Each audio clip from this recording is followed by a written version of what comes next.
Welcome everyone to a brand new series. We're playing Battles of the Day, where I will select a battle that happened on a particular day and try to recreate it on a game that I own. On this occasion, since today is the 160th anniversary of the Battle of Shiloh, we will play that battle on Ultimate General Civil War.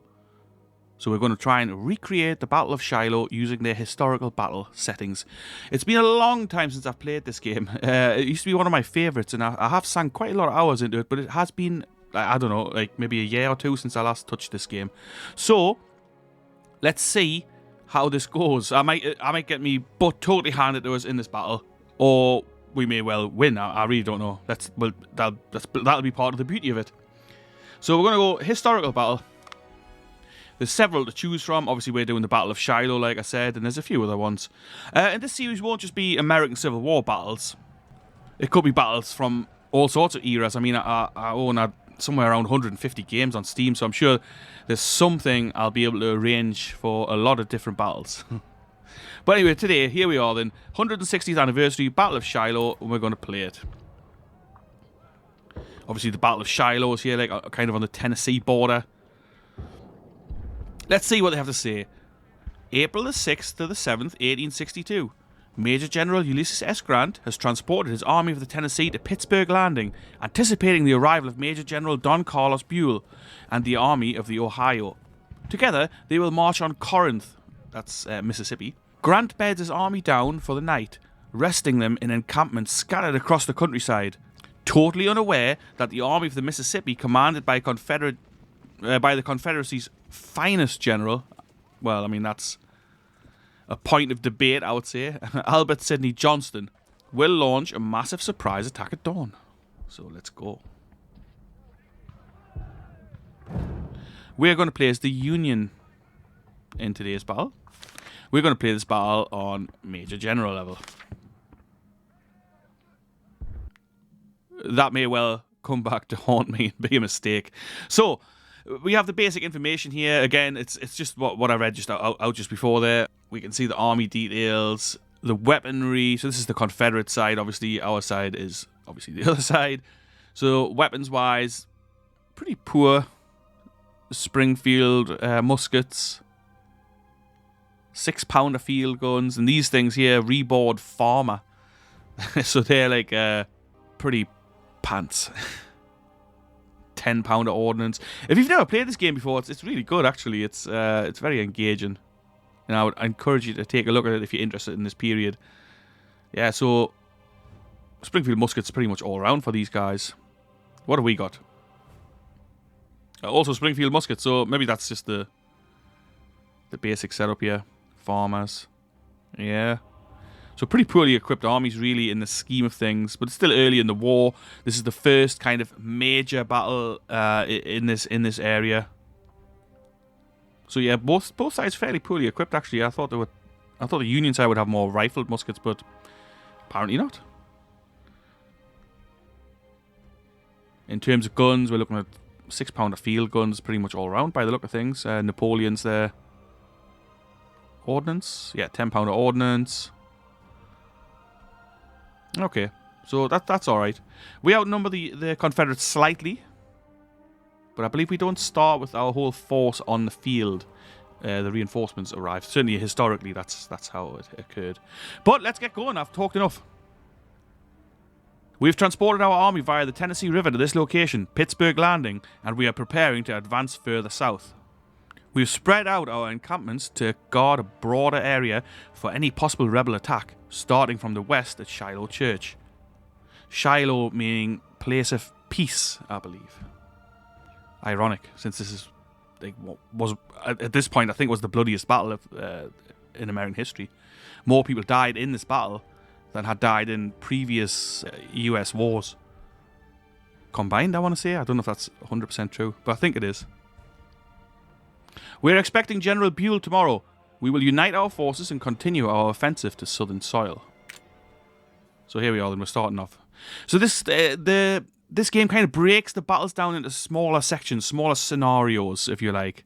And bearing in mind, it's a little bit of an older game. I really quite like the graphical style of it. It looks cool. Obviously, it's not kind of Total War style graphics, but I never mind graphics as long as the gameplay is good. Anyway, General, our pickets have reported enemy movement a few miles south. Maybe it's a decoy tactic and rebels are planning to attack us from another direction. In any case, our right flank at Shiloh Church must be defended.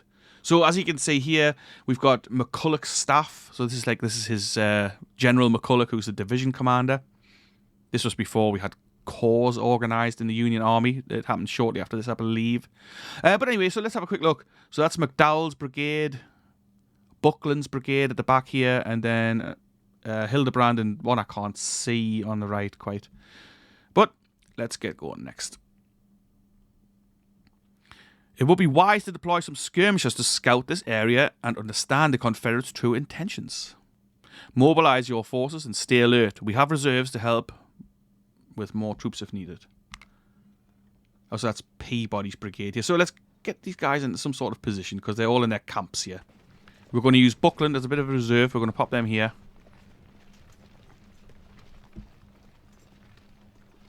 McDowell's going to move forward with his brigade. So we're going to detach skirmishers. This will send forward like a skirmisher company or a couple of skirmisher companies from the brigade. Same with Peabody's brigade. We're going to send some skirmishers up to see what we can see. See who's coming and see what's coming. We're also going to send a skirmisher troop over the river here just to see if anyone's coming from this flank. So yeah, we've spotted some enemy troops. This is a small cavalry unit. 150 men under Avery. So our guns opening up here. 12-pound Napoleons. So they should give some good support there. More elements of the Army of the Mississippi. It appears to be Polk's Corps.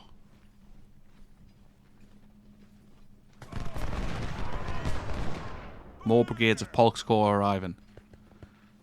Polk, again, one of those questionable commanders of the South. He wasn't very good, really. Major General Albert Sidney Johnston has been spotted. This is the real attack. Oh, so here's actually a full brigade, Shaver's brigade. Let's see, we'll use our skirmishers to slow them down slightly if we can. They haven't spotted the Peabody's guys yet. McDowell's going to press south. We're really just slowing them down. Because remember, we are pretty much playing for time. These skirmishers are obviously not going to beat full brigades. Stuart Brigade, artillery moving up, and this is Albert Sidney Johnston himself at the other front. Albert Sidney Johnston, of course, historically killed in this battle. One of the great what-ifs of the Civil War. What would have happened if he hadn't died, because he was very highly rated, not just by Jefferson Davis, but kind of by Confederate leadership in general. We're going to have to pull these guys back here. They're going really, really slowly. Yeah, they're screwed. I advanced them too far. They'll pull out. I mean, they lost a lot of men. 50-odd deaths. It's pretty ugly.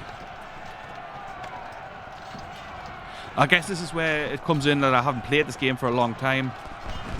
Maybe I wouldn't have made this mistake if I was more familiar with the game, so to speak. Okay, so Stevens' brigade, they're definitely coming forward in force. Most of these troops are pretty raw, especially the Union side, I think. Like Stevens' brigade, you can see they're two little stars, so they are slightly more experienced with more cavalry arriving. McDowell's going to have to pull back. Yeah, let's get our skirmishers out of there. We're going to get them back to Peabody's brigade. McDowell skirmishers as well, get them back. I'm going to shift McDowell slightly into these woods for a bit of more cover. So you can see the percentage down here, cover, like that's going up obviously as they're going into the woods. I feel like maybe we need to bring Buckland a little closer and we need him. So McDowell's guys got a rout penalty.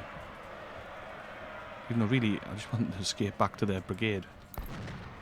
Let's get Hildebrand back. Nothing here actually.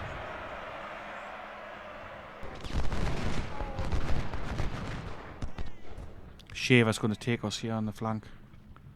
Not sure what about Buckland. Do we move him on?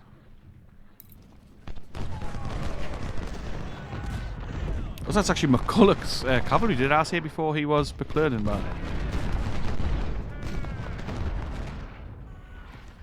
Whoever he is, he's here. They're here. This is a small cavalry unit, actually. Avery's men taking some casualties here, stuck in this stream. It's going to be difficult for us to hold on to this, that's for sure.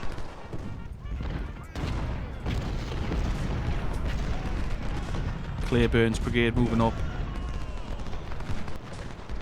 Patrick Claiborne's kind of one of my favourite southern commanders. Russell's brigade coming in for a charge here. If that hits home, we're in trouble.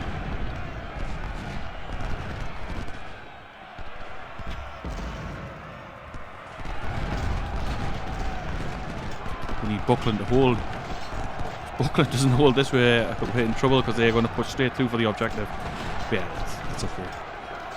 As always, of course, the defensive position is easier to hold than to attack. I don't want him pulling forward though. Hildebrand's away. Oh my gosh. Claiborne's driven him back. Peabody's skirmishers pulling back as well. We're going to move these guns in closer. Hopefully they can then cause more damage. I'm worried about his flank as well. Hildebrand's skirmishers, only 84 of them left. Suffered some casualties there, quite a lot. Claiborne's gone back. Another attack coming forward here with Stuart's brigade leading the charge into Peabody's men. Can we hold again? So without guns moving in closer, hopefully we'll now be able to shell them and cause more damage rather than using round shot. But here comes Shaver's brigade.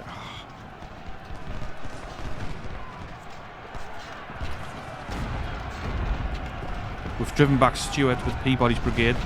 And again, I don't want them going forward at all. We're going to have to compromise an area here somehow. I need to shift somebody over to our right flank, because this is wide open and McDowell's going to be hit in the flank.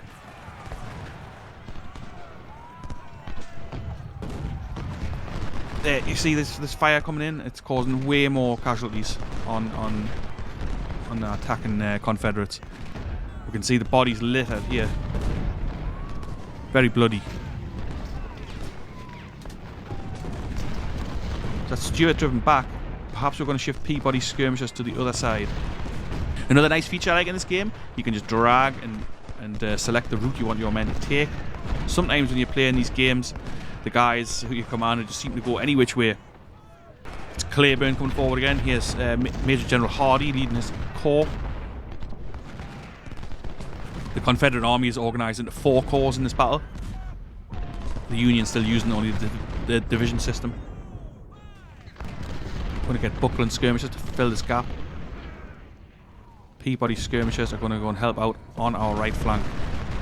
Obviously not ideal using skirmishers for this. We're already running low on ammo as well. We don't have any supply. Which could of course become a problem for us.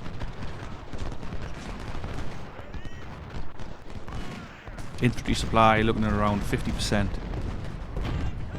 For the majority of the brigades. Peabody has a bit more. Buckland's brigade got 568 kills for 127 deaths. We'll get Peabody's skirmishers into the fight here. See if we can slow down Shaver a little more. If it had been me, I would have put another brigade onto his left flank, and I would have pushed up into here and rolled up our flank. In terms of overall numbers, he's got 13,700 left on the field. We're down to 7,600. He's got 48 guns. We have 48. Stevens' brigade suffering casualties here. These guns are causing a hell of a lot of problems for him. 499 kills for those guns. But he does have the numbers, which means how long can we hold? That's the question. Morale's looking pretty good. Why on earth did I say that was McClernand? Or McClelland. Who knows? This is a half decent defensive position in these woods, and he's got to cross the stream to get over there. And like I say, if it was me, I would have, like Wood's brigade, why are they just standing there? I would bring them here and I would press Always press, press, press. The bar just shifted here. Oh, we're getting reinforcements. That's why. The first troops of McClellan's division come to aid us. Maybe that's why I was saying McClellan, because I knew he was at this section of the battle. Where are the rest? So let's get these guys straight into here onto our flank. Hare's brigade. Marsh. We'll bring him down to here and then decide where he needs to go. So the Confederates have probably missed a trick here by not clearing us out of this area, but I'm happy with that. More guns, what we got here. Some 12-pound howitzers. We're going to place them here. At last, McClellan's division is fully mobilised for the defence. Some supplies coming. For now, I want to limit the supplies going out to artillery. I think our infantry's fine for the moment. No, they're not. We'll fill the artillery up. Actually, our infantry definitely isn't. They're nearly out of ammo. So let's change that order and give it out to both. More guns. Timony, 10-pounder Parrots. We'll place them a little bit further back so they're out of direct fire. Here's Shaver coming back, so he's pulled him out of the left flank and started pushing him across here.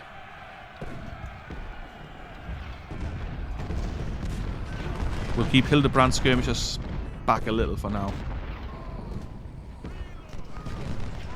Wraith's brigade. Claiborne's coming back up for another attack. His brigade suffered a lot of casualties here. Stuart's brigade hanging back. We're back to Claiborne. Yeah, I really like him. He's died at the Battle of Franklin. He's Irish and he came to the States and settled in Arkansas, I think. I'm not an expert on him, obviously, but I think he settled in Arkansas. And previously he had been a corporal in the British Army. Ended up becoming a major general, I think, in the Confederate Army. Might only be a brigadier general at this point. Not entirely sure on it. But I do like him. Like an underdog kind of guy, he feels like to me. Yeah, he's not doing too well in this battle, though. Confederates attack our left. The Confederates are massing on our left flank. So this is like I was saying, it breaks it down into smaller sections. So this is a different section of this battle. So this is our left flank here. We must make a defensive line and hold them. We will get more reinforcements as they become available. And our left. Godspeed, General. Let's just quickly take stock. So we have a brigade up front here. Stuart's brigade. Williams' brigade in camp with an objective marker. Then this is the main camp where we have a couple of brigades. Albin's brigade. Is that Miller? Miller's brigade. Some guns, 18 guns. Parrots as well. Pretty good 10-pounder Parrots. Some cavalry. But on the whole, we're pretty spread out here. I was thinking deploying these guys in the woods, but that would then leave the guns quite open. Let's push them forward. Beale's guns. I'm going to keep them where they are for now, since we don't really know the enemy dispositions. Let's send out some skirmishers from Stuart's brigade. Bragg's corps is attacking us. We must hold until the rest of our army mobilises the defence. So they're coming over here. So we're well outnumbered here. We've got about 8,500 in the field. He's got 23,000 men with 72 guns. So let's hope the reinforcements come soon, because I don't know how we can possibly hold on here. We're going to pull forward slightly. Hopefully they'll have to attack up this open ground and have less cover. We are incredibly thinly spread here.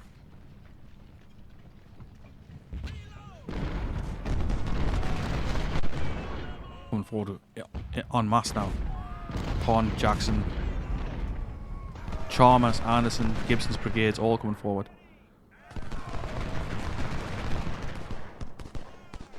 Breckinridge Reserve Corps is also here attacking us. Oh dearie me.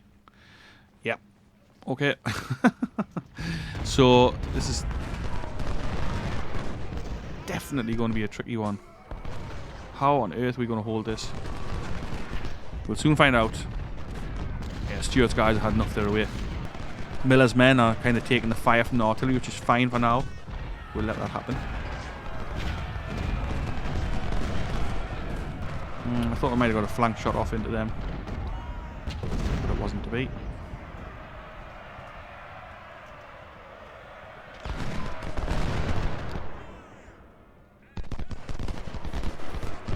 Again, we're buying time with the skirmishers here. We're never going to beat them with skirmishers. I simply can't see how we're going to hold them. Once Miller's skirmishers reform, we'll try and pull some sort of defensive line here. We'll start falling back with Miller. Captain Compton is wounded, so that's these skirmishers here. Yeah, so Stuart's skirmishers are going to go and lend a hand over on our right flank. He's not pressing the attack, which I feel if he'd pressed the attack now, we'd be in trouble. A cavalry under Jenkins coming forward again. We do have some cavalry, but only 150 men. See if we can't give them a volley quickly and pull back. Oh, well, we did, but we lost a lot of men. We're going to bring Albin's brigade down a little to offer some support fire, since Miller's going to be taking charge here.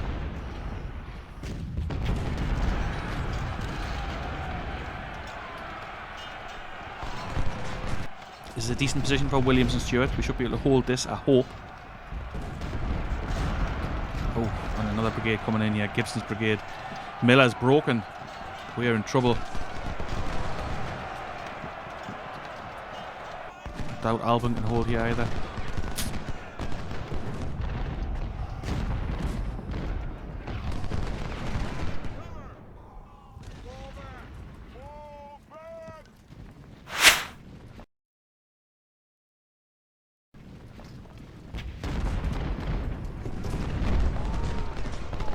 Jackson's men are routed at least, but Gibson's brigade still fully formed here fighting. And there's the cavalry coming up again. Come on, Miller, reform. We are in trouble.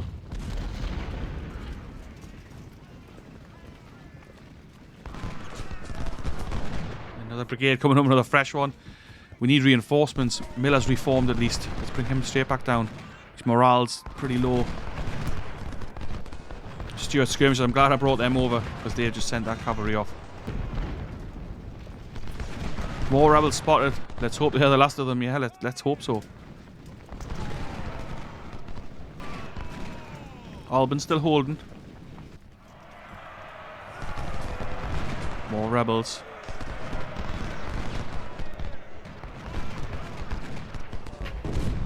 3,000 man brigade in the Statham pulling up. We've got 190 skirmishers to face him. I just spotted Braxton Bragg there as well, the corps commander. Another controversial figure of the war. Not really well respected for his command ability, I don't think. Certainly questionable at best. Miller's back just in time. He's going to hopefully pour some fire into Statham's brigade. Stuart's skirmishers had no chance of holding him. The artillery's lashing into them as well. Allen's about to break. This is going to be touch and go whether we can hold this. I'm wondering whether to bring Stuart's brigade across. Leave one brigade guarding this flank. I think that's going to have to be the way it is. They're going to run.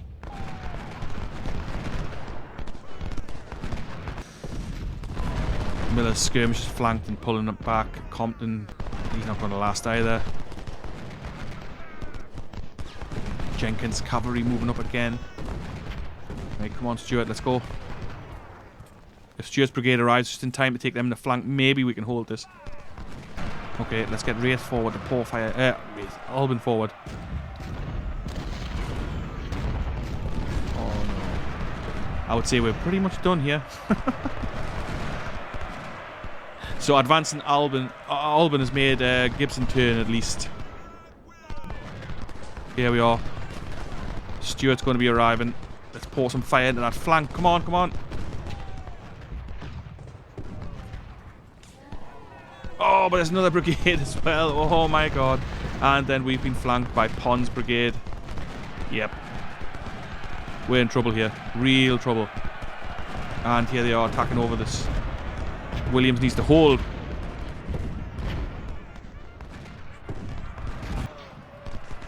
Albin's pouring fire in.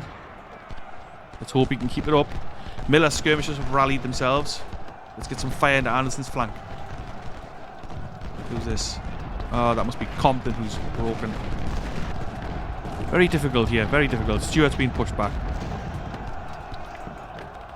But Williams has managed to rout Martin's brigade. That's excellent. Pull back, don't go too far forward. We need to keep them off this objective. Jenkins' cavalry there. They're going to try and go for the objective, I think, and Chalmers is going to push into this gap.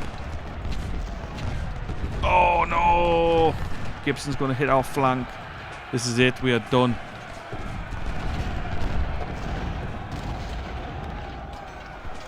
We don't want the supplies getting captured. We are finished here. Stuart's running. Williams is still holding for now, but for how long? We've got to pull the guns back. Oh.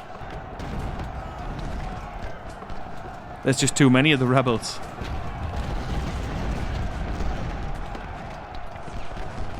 Stuart has reformed, but isn't ready for orders yet, still flashing. Miller's broken. Beale's breaking. This is not good, we're going to lose this objective. We've got 890 men at Albin left here. Miller's in melee again. Oh, reinforcements at last. Let's get them straight in. Laumann. Hurlbut's division's arriving. Guns. 24 ordnance. Okay, that's great. Vetch's division, or Veitch, we're going to get him over here. Laumann's going to support our left flank. Veitch the right. What's he doing?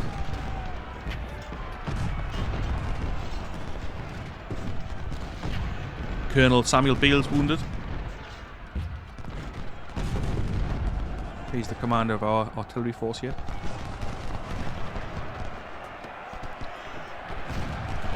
Laumann's volley will do some damage here. Chalmers is taking damage. Very, very damage. Routed.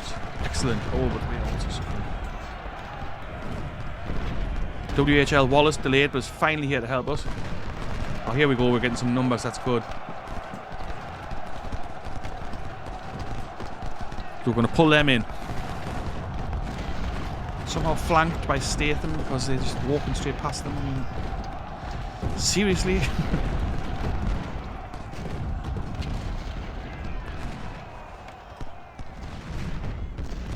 Albin's actually ended up doing a really good job in staying in the fight here. Sweeney's brigades arrived. Veitch is formed up again. Pouring fire into Chalmers' flank. So we can push our men south. Keep the pressure on.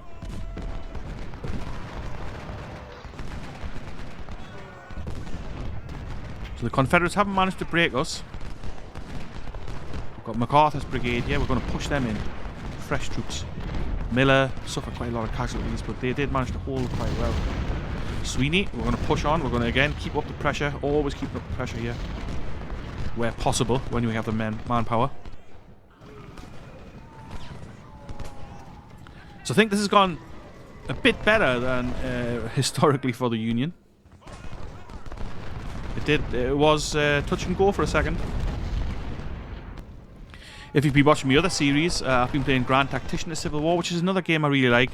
These battles are a bit more sort of arcadey, if you like, it's, at least in the graphic sense. And I've been used to having to wait for orders to be sent by courier and things from the generals. If you've never had a go of Grand Tactician, I would recommend having a game of it if you're into this sort of historical game, and especially Civil War gaming, obviously.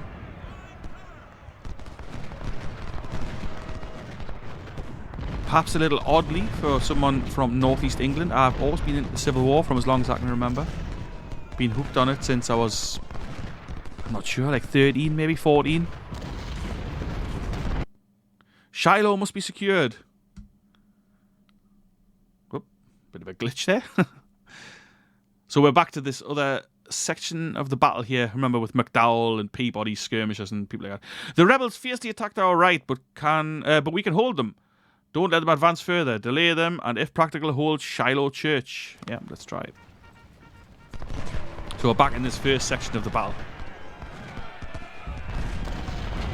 We had just arrived. Reinforcements had just arrived. We're getting pretty desperate for ammunition, but the supplies are coming.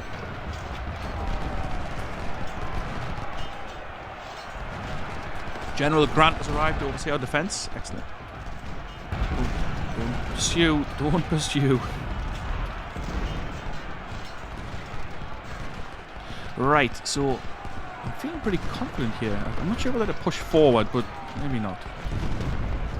Yeah, but yeah, I've always been interested in the American Civil War. It's like what fascinates me is that it's an old-fashioned war, almost Napoleonic at the start, but the tactics and things evolve so quickly with the better weaponry, and then it's also the first war where you have real like frontline reporters in there. I know there was some in the Crimean War, but it wasn't quite the same. And of course, you've got photography from the period, which is I find fascinating. I love the old photography from the American Civil War. I really do.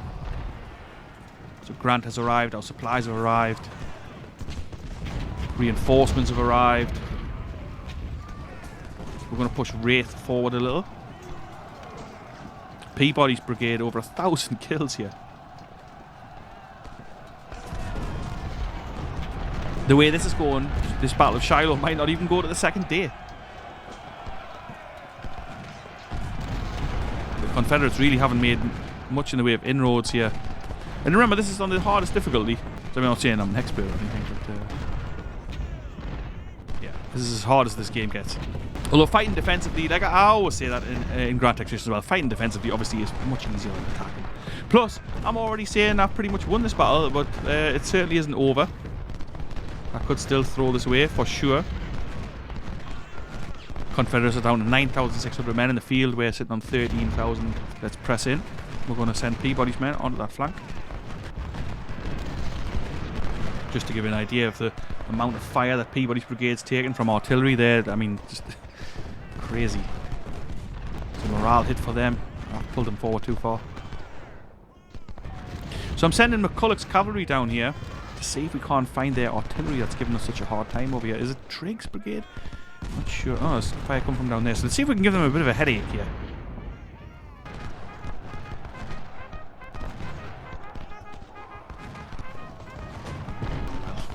Never mind. At least it's taking the fire off the infantry for a little while.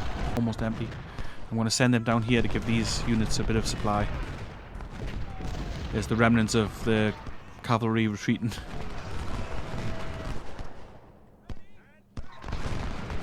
I'm just shifting General Grant over this way because it'll give us some. Morale bonuses.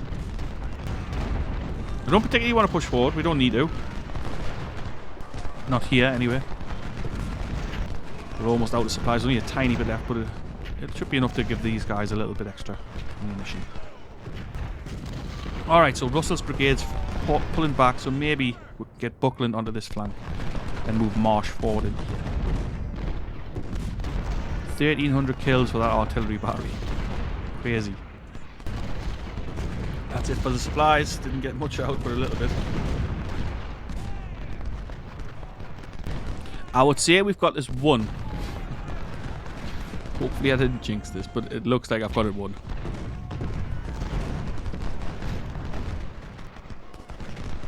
So since they pulled back here, I decided to cross this little stream anyway and take the fight on with them. Withdraw to the Hornet's Nest. Why would we be withdrawing? Confederates keep attacking us. This is a perfect place to establish a new defensive barrier, but we're holding them easily. The rebels will have to dislodge us from here to proceed advancing to Pittsburg Landing. General, it is advised to quickly secure this area before our flanks get overrun. Really? I mean, he's not overrunning our flanks, there's no way. Unless he's getting more men. So this is now kind of combining those two sections we were fighting in. As you see, Peabody's men are there. This is Alban. So this is like the right flank, our left flank of the battle, and a little section of our right flank. But it wants us to secure the hornet's nest. I mean, we'll send some guys up there, but really we can hold them here. They haven't managed to dislodge us as happened historically. So I guess the game doesn't adapt to what's happening compared to historically, if that makes sense. So historically the Union were sort of overran in this section and they pulled back and then formed the second defensive line, and the battle went on to a second day once reinforcements arrived from Pittsburg Landing. I'm not sure what Tuttle's doing, just out for a stroll along the front line here.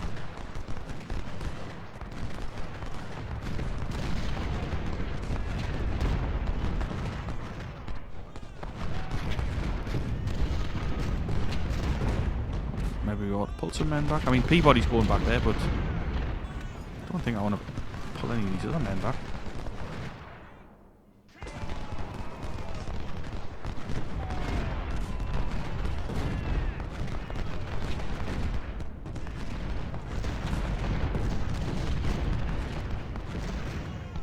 Could do with some more supplies.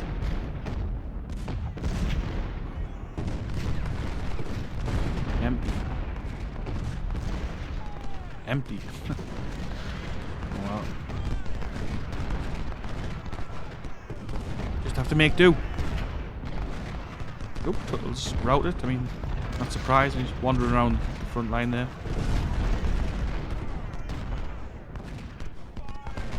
I'm going to speed things up a little.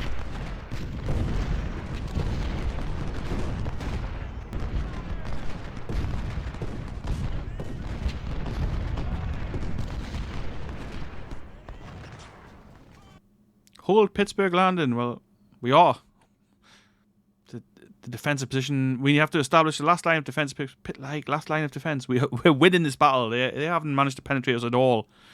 The ironclads USS Tyler and USS Lexington are standing off the bank of Pittsburg Landing, ready to assist us. They will constantly bombard the enemy that gets closer. Any enemy that gets closer. But so we've got the entire battle here. Do we really need to pull back there? I really don't think so. There's no way they're breaking through our defensive line here.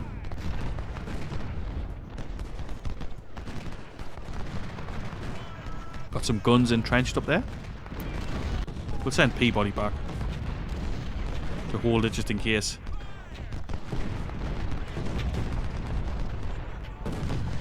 I mean, I guess we could pull back to there, but what's the point? Right, of course.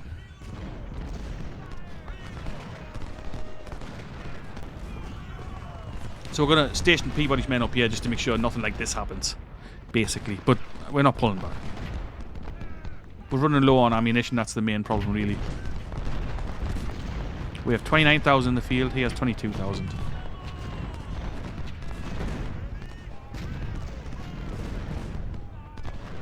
Both sides have got some pretty horrendous casualties here. As they did historically. I don't think quite this many, but some pretty high casualties in that battle. The public in both places were pretty outraged, I think, by the casualty numbers actually. Those gunboats are shelling that artillery unit, the cavalry unit up here. Hope he's pushing forward again. Maybe we should have pulled back. As usual, a mistake from me. Certainly not the first time. Ooh, I need to slow down. Actually, that's why. That didn't help matters. All right.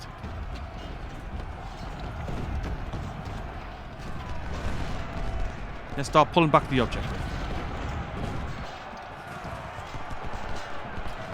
If we can.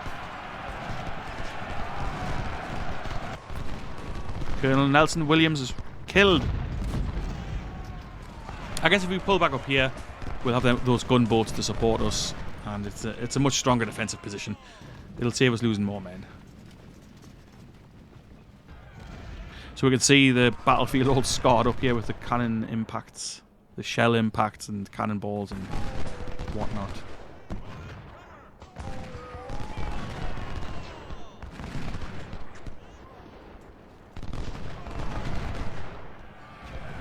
So quite possibly his retreat's done more harm than good. I shouldn't have bothered. I knew I shouldn't have done it.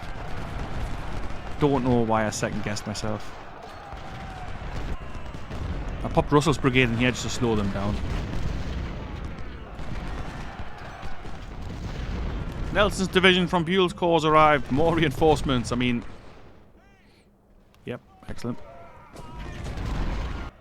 But yeah, retreating here back to this place was definitely a mistake. I shouldn't have bothered.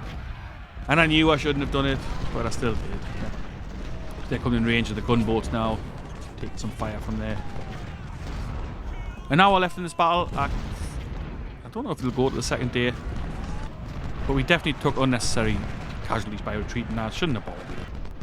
But you live and learn by your mistakes. Isn't that what they say?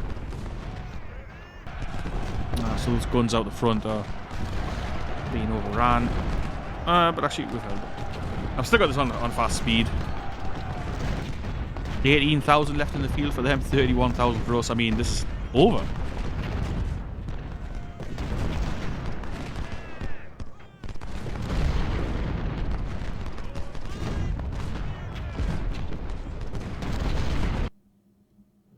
Proceeding to the next day.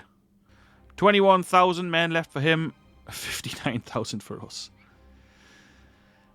We held, but the fight is not over. The rebels stand ready to attack us again. Not knowing that General Buell's troops have arrived to reinforce us, we now have superiority in numbers and can launch a counterattack to sweep them off the field. We will.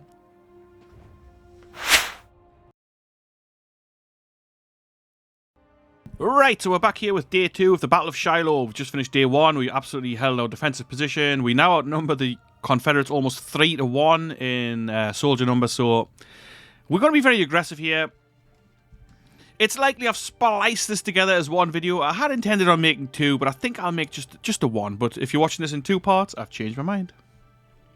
So we've got 59,600 men, 154 guns. The Confederates can barely scrape together 21,499 men and 117 guns. So pretty much we are going to just destroy them now. We're going to be very aggressive. We're going to push and push and push and just wipe them off the field, basically.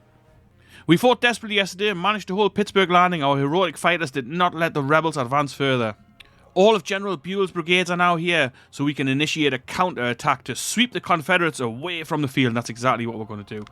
So let's have a quick pause here. So yeah, you can see the fresh troops right here. So we're kind of going to waste no time. We're going to send these fresh troops straight into the fight and counter-attack.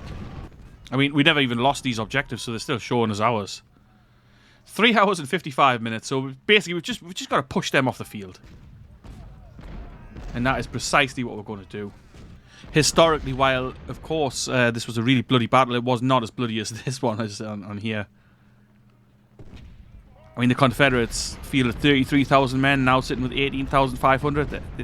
That's a lot of casualties. We've got 55,000, they've got 60 from an initial 63,800. So again, that is probably a bit more like the real casualty figures. But like the combined total of casualties so far, bear in mind the battle's not over yet, is crazy. So they captured these places because they're pulling back to them, basically. Our brigades that were involved in yesterday's fight obviously suffering a little bit still with supply problems. Like lots of them are almost empty or actually are completely empty.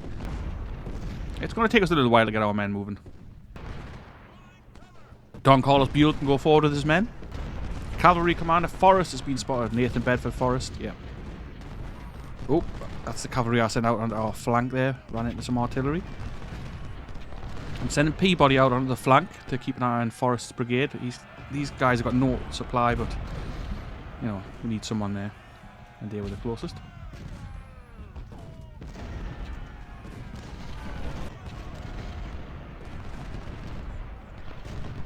Colonel Thayer's killed. Oh.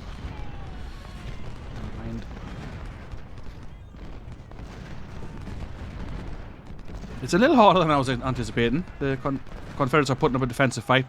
They've got a lot of artillery here, which is obviously causing casualties, and Thayer has been well and truly chased off the field here. They are pulling back. He's totally causing us some problems in the centre here. Pushed back another brigade under Smith. The main problem here is actually being able to keep an eye on everything. It's proven quite difficult because it's just the amount of troop numbers. This must have been an absolute nightmare in reality, of course.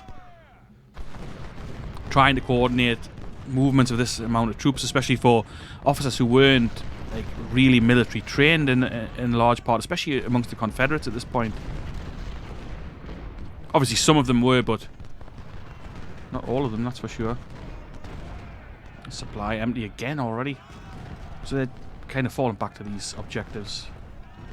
See if we can't clear this artillery off the field with a charge. No doubt it'll be the wrong decision. Got about 3 hours left to take these objectives. Oh, Thayer's kind of retreated down to here and he's been rear flanked. I mean, come on. Messy. Lots of casualties. Let's push. Going to bring some guns forward to support. That's if any of them have got any ammunition left. Not really. Not much I can do with Thayer's men. They keep routing. Okay, let's push on. Let's go for these objectives. Let's go. Come on, man. Rousseau's wounded.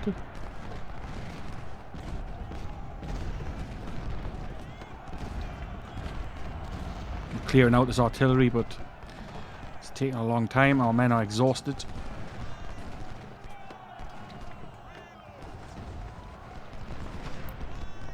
The Thayer's brigade is actually reformed here. So let's see if we can't march them towards one of these objectives and maybe take it. Supplies is a real problem. I can't believe we haven't been resupplied at the start of the second day. Not at all. McCook wounded. I mean, we couldn't have anyone left at the end of this battle. And there I was saying, oh, we're just going to go and sweep these rebels from the field. It's not always as easy as that. I mean, we are obviously winning this battle quite substantially, but we've suffered a lot of casualties going forward here. The supply situation has been really bad. His troops are bunched up here. I need some more troops over on this side. Artillery causing us trouble. Colonel Ingersoll wounded. This cavalry's floundering. Statham surrendered there. The enemy brigades, we're going to pop them back, bring them back behind our lines. Rousseau's going to attack Claiborne in the rear. Thayer's keeping them busy to the front, or rather Thayer's brigade, since he is killed in action. 1 hour left to capture these objectives. He's still putting up stiff resistance on the left here. So we've taken Larkin Field. We just need to hold it now. Taking the Shiloh Church. Claiborne still fighting here. Just the central objective to go. Is it Spainfield, I think? Yeah, it's Spainfield. Should be ours as well. 30. So we secured the objectives. 35 minutes to go. The battle's ours, I mean, without question. We probably suffered more casualties than we should have done. But we got the job done in the end. The Confederates fought hard here, especially on this side. Pretty good resistance from Hardy's Corps. Let's speed things up. We're done here. So it was a victory, I mean, obviously. Oh, we got an achievement. Union Hero in the Battle of Shiloh. Like, I don't think I've ever played this one before. This is obviously, the casualty numbers are ludicrous. This is way more than in real. We had a total strength of 64,000 infantry. He had 37,500. 925 cavalry. They had 2,100. 120 guns. We had 171. So we outnumbered him substantially by the time Don Carlos Buell's army arrived. So the second day was an absolute disaster for the Confederates. Realistically, I'm surprised it even went on to the second day, if I'm honest, because we had him beat in the first day, and I thought that would have been the end of it, but maybe not. So there we are. It's the 7th of April, 10 AM, and victory is ours. So if you enjoyed this, do come back, because I'll be doing periodical releases of kind of battles in history on this day. So today, If you're watching this on the day anyway, it's the 6th of April, and that's why this video is here, because it's the anniversary of the Battle of Shiloh, the 160th anniversary of the Battle of Shiloh, to be precise. I hope you enjoyed the video. If you did, don't forget to leave a like, leave a comment, and most importantly, subscribe to the channel. We're still a very small channel here, and any subscribers are much appreciated. Hope you have a great day, whatever you're doing, and I will catch you later.